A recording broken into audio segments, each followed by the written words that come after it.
So 11th student unit 8 la derive the relation between Kp and Kc. So Kp Kc அப்படிங்கிறது Kp Kc ரெண்டுமே equilibrium constant தான். Equilibrium constant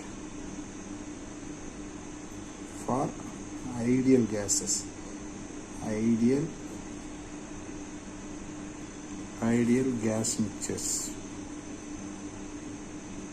சரி, ஆனால் இந்த கேபிக்கும் கேசிக்கு என்ன எனக்கு டிஃப்ரெண்ட்னா, கேபி இந்த ஈக்லிபிரியம் கான்ஸ்டன்ட் தான், ஈக்லிபிரியம் கான்ஸ்டன்ட் தான். எப்போ அப்படின்னா அட்மாஸ்பியரிக் ப்ரெஷர் யூஸ் பண்ணிங்கன்னா, ஸோ அது கேபி. கேசி அப்படிங்கிறது ஈக்லிபிரியம் கான்ஸ்டன்ட் தான்.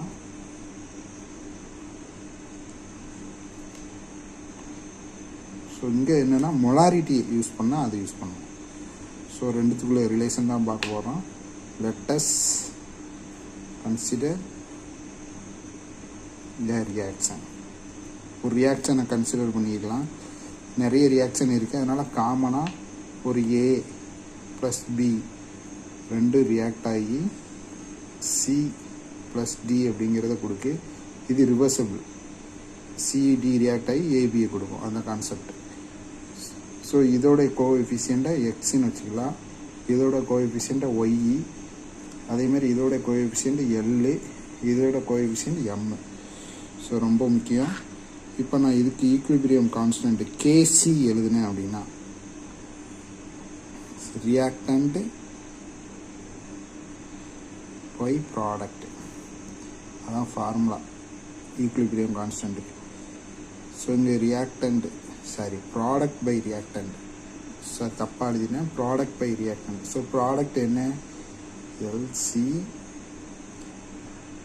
Concentration C concentration D divide by concentration A concentration B. அதோட கோஎஃபிஷியன்ட்லாம் மேலே போட்டுருங்க. இதுக்கு எக்ஸு, இதுக்கு ஒய். ஸோ இதுதான் கேசி. அதே மாதிரி கேபி எழுதுனீங்க அப்படின்னா, கேபி பி எழுதிட்டு நல்லா கொஞ்சம் பி எழுதிட்டு சி கீழே போட்டுருங்க, மேலே எல். சரிங்களா? பி எழுதிட்டு டி கீழே மேலே எல் டிவைட் பை, அதேமாதிரி P means atmospheric pressure. So A கீழே அந்த கோஎஃபிஷியன்ட் மேலே வரணும், கான்சன்ட்ரேஷன் கீழே வரணும். P so P Y. சரிங்களா? இது K P. So ideal gas equation என்ன நமக்கு தெரியும், P V equal to N R T. So நமக்கு பி மட்டும்தான் வேணும், அப்போ என் பை வி ஆர்டி அப்படின்னு கிடைக்கும். பிவி ஈக்குவல் டு என்ஆர்டி, நமக்கு பி மட்டும்தான் வேணும். ஸோ வி கீழே போச்சுன்னா என் பை வி ஆர்டி. இதுதான் ஈக்குவேஷன். அடுத்து என்ன ஆகுது பாருங்கள். ஸோ நமக்கு ஒரு ஃபார்முலா இருக்குது, active mass equal to molar concentration equal to N by V. இந்த ஃபார்முலா ஞாபகம் வச்சுக்கோங்க. Active mass equal to molar concentration equal to N by V. அப்போ என் பை விக்கு பதில் நான் என்ன போட போகிறேன், ஆக்டிவ் மாஸும் போட போகிறேன். ஸோ என்ன ஆகும், இந்த பார்சியல் ப்ரெஷர் இருக்கு இல்லையா, அதை ஃபுல்லாக partial pressure can be expressed as, எப்படி எக்ஸ்பிரஸ் பண்ணலான்னா, அதாவது என்னது பார்சியல் வி ஏ எக்ஸு, இதை எப்படி எழுதணும், கான்சன்ட்ரேஷன் ஏ எக்ஸு, இது கூட ஆர்டிஎக்ஸை மல்டிப்ளை பண்ணணும், ஆர்டிஎக்ஸு. அதேமாரி பார்சியல் ப்ரெஷர் பிக்கு ஒய் போட்டிங்கன்னா பி ஒய், இதை அப்படியே எழுதுகிறேன், அவ்வளோதான். RT Y. ஸோ எக்ஸ் வந்தால் எக்ஸு, ஒய் வந்தால் ஒய். அதேமாரி இன்னும் வேறு என்ன இருக்குது, C, ECL equal to CL RTL, அது மாதிரி PD PDA LM, sorry M equal to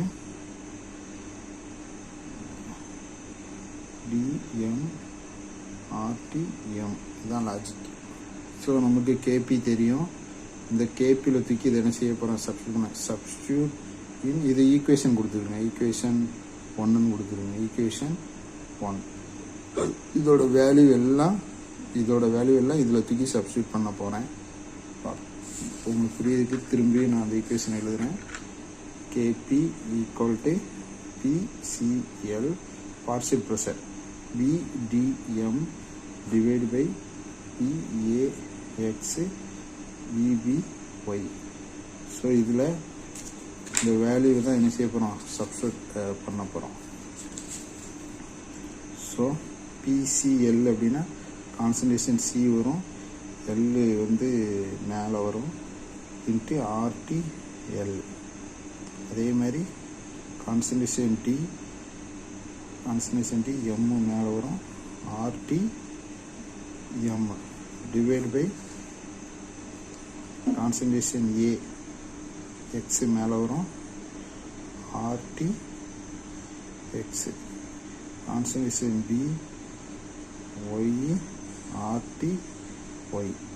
எல்லாமே ஈஸி தான், உங்களுக்கு பார்த்தா புரியுது. கேபி இப்போ என்ன பண்ண போகிறேன், இதுதான் ஆர்டி இதுதான் ஆர்டி காமனாக எழுதலாம். இது முன்னாடி கொண்டு வந்துட்டு சிஎல் டிஎம். ஸோ பேஸ் ரெண்டு சேமாக இருக்குது, டாப் ரெண்டுத்தையும் ஆட் பண்ணணும். ஆர்டி எல் ப்ளஸ் எம்னு ஆயிரும், டிவைட் பை அது மாதிரி A X B Y. So இது ரெண்டு சேமாக இருக்கா, அப்போ அதை ஆட் பண்ணிடலாம், ஆர்டி எக்ஸ் ப்ளஸ் ஒய். சரிங்களா? ஸோ நெக்ஸ்ட்டு ஸ்டெப்பில் இதை மேலே கொண்டு போகிறேன். அப்போ என்ன ஆயிரும், CLDM divide by AX BY. இது அப்படி தான் இருக்குது. இது மேலே வரும்போது RT L plus M already இருக்குது. சரிங்களா? அடுத்தது இது மேலே வரும்போது மைனஸில் வரும், இது அப்படியே மைனஸ் ஆயிரும், minus X plus Y. So ஞாபகம் வச்சுக்கிடுங்க, ஆல்ரெடி ப்ளஸில் இருக்குது, மேலே வரும்போது minus X plus Y. RT அப்படி தான் இருக்கும். சரிங்களா? இப்போ இந்த இருக்கு இல்லையா, del NG equal to L plus M minus X plus Y அப்படின்னு அர்த்தம். அப்போ எப்படி வரும், equal to C LDM divide by AX BY square by கரெக்டாக போடுங்க, ஆர்டி டெல் என்ஜி அப்படின்னு வரும். சரிங்களா? இதுக்கு பதிலாக டெல் என்ஜி போகிறேன். இந்த டெல் என்ஜி அப்படிங்கிறது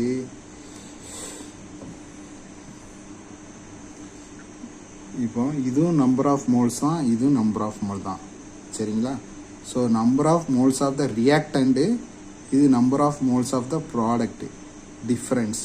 ஸோ டெல் என்ஜிங்கிறது the difference between number of moles of reactant and number of moles of product.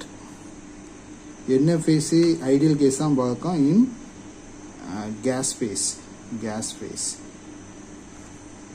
So condition வந்து நல்லா தெரிஞ்சுக்கிடுங்க. இப்போ டெல் என்ஜி ஈக்குவல் டு 0ன்னு இருந்ததுன்னா இந்த இடத்துல என்ன ஆகும், இந்த ஈக்குவேஷன் இது 0 ஆயிரும், இது 0 ஆயிரும். அப்போ ஆர்டி 0வோட வேல்யூ எவ்வளவு, 1. இந்த இடத்துல இந்த ஈக்குவேஷன் இன்னும் ஸ்டார்ட் பண்ணலாம். ஏன்னா சிஎல் அதாவது வேல்யூ பாருங்கள், கேசி இது equal to KC, concentration C power L, இது எம், சாரி எம். ஸோ இதெல்லாம் கேசி. இப்போ இதுக்கு பதிலாக கேசின்னு போட்டிங்கன்னா இந்த ஈக்குவேஷன் எப்படி வரும், கேசி இன்ட்டு ஆர்டி டெல் என்ஜி அப்படின்னு வரும். இந்த ஈக்குவேஷன் இப்படி வருது. சரி, அப்போ கீழே நான் எழுதுகிறேன். ஸோ இதெல்லாம் லெஃப்ட் ஹேண்ட் சைடு கேபி இருக்குது. So KP equal to KC RT del power NG அப்படி வரும். சரிங்களா? ஸோ இதில் டெல் என்ஜினா என்னென்னு கொடுத்தாச்சு. இப்போ டெல் என்ஜி 0வாக இருந்தால் என்ன ஆகும்?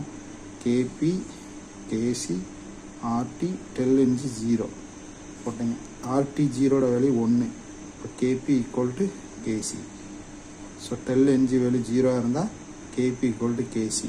சப்போஸ் கேஸ் 1ல் டெல் என்ஜி ஈக்குவல் டு பாசிட்டிவாக இருந்தது அப்படின்னா இங்கே 0 பாசிட்டிவாக இருந்தது. இது ஃபஸ்ட்டு கண்டிஷன், இது ரெண்டாவது. பாசிட்டிவாக இருந்தது அப்படின்னா கேபி கிரேட்டர் தென் கேசி.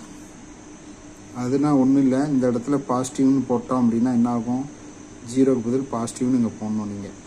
கேபி கேசி ஆர்டி பாசிட்டிவ் போட்டிங்கன்னா எல்லாமே பாசிட்டிவ் தான். அப்போ வேல்யூ கேபி வந்து அதிகமாக இருக்கும், கேசியை விட அதிகமாக இருக்கும்.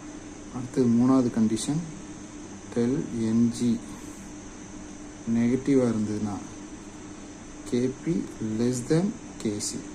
ஸோ இதுதான். தேங்க்யூ.